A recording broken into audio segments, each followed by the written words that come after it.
الحمد لله رب العالمين والصلاة والسلام على أشرف الأنبياء وإمام المرسلين سيدنا محمد وعلى آله وصحبه أجمعين. السلام عليكم ورحمة الله وبركاته. كلا راني هندي لو درانو نربال لدي ويتلو هارم مولو هاني ينبول ودي كواري هامارو إبقى يسولنكي هالا سوما يجي. النبي صلى الله عليه وسلم سولني هانا سوم غندر لewru ndudo lewru darandu bietenu haram mawni rajo haram mawdo ni hadith on gol imam muslim filli النبي صلى الله عليه وسلم بها ما قول أفضل الصيام بعد رمضان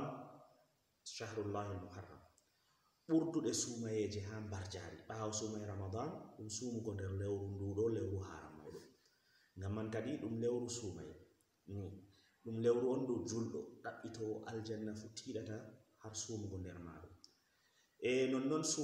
sumugo nder maaru man bo ɗo mari yakeji ɗiɗi woodi nyalɗe hertare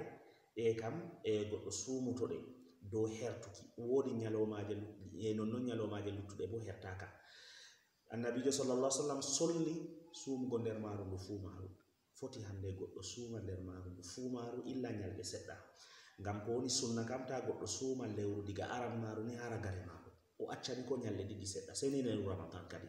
ɗo bo tabiti ha hadisul Aisha annabijo sallallahu alaihi wasallam yi'aka oɗo timmina sumugo lewru ni illa lewru ramadan den kam to goɗɗo ɓe wima sumu lewru ndu fu maaru ɗo yani a lutta nyalɗe ɗiɗi ko nyalɗe tati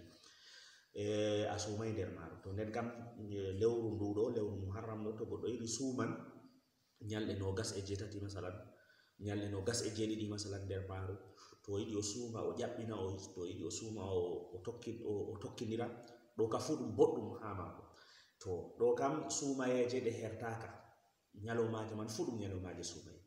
to amma nyalomaje ɗon kertare nyalɗe ɗon kertare sappore wiyetende ashura nonnon jeenayabre wiyetende tasu'a ni to ko wari ha hande daraja sumugo sappore haram bo annabijo sallallahu alaihi wa alihi wa sallam wi ha hadisol mako ngol imam muslim man wurtini be abu daud e tananoɓe annabijo sallallahu alaihi wa sallam wi sawmu ashura ahtasibu ala allah an yukaffira sanata allati qabla. Annabijo alayhi salatu wassalam wi sumago sappore haram ashura sappore haram ɗo to goɗɗo sumi miɗo yela jawmirawo subhanahu wa ta'ala miɗo tammani mo Allah yafana mo zunubaji mako je hitande salide.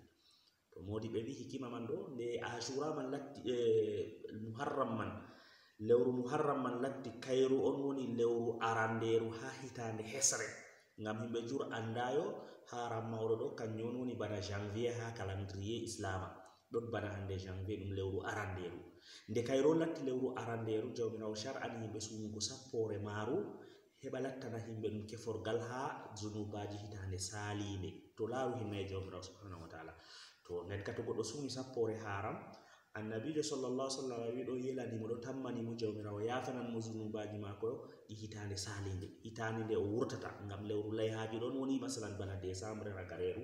ha hande calendrier julɓe ha calendrier islam to ni e nonnon al muharram haram mawɗo ɗo bo ɗon bana hande janvier ni kayru on woni lewru aranderu ha calendrier julɓe to ni Allah subhanahu wa ta'ala fomen ngam man kadi sappore haram da daraja muɗum ni to goɗɗo sumi sappore haram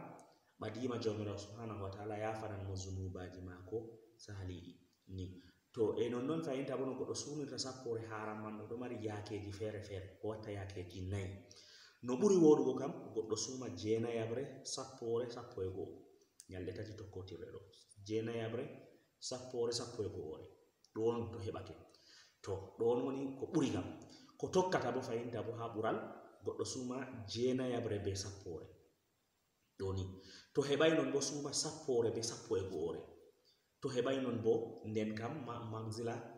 nayaɓa o suma sappore man tan to ɗum man pat sahan dagan amma ko ɓuri kam o suma jeenayi sappo e go'o ko bo o suma jeenayi be sappo ko bo sappo be sappo e go'o ko bo hande o suma sappo man tan to ɗo man pat o heɓan barjare inchallah ni to ko larani hala hande mathalan hal ha nder lewru man ɗo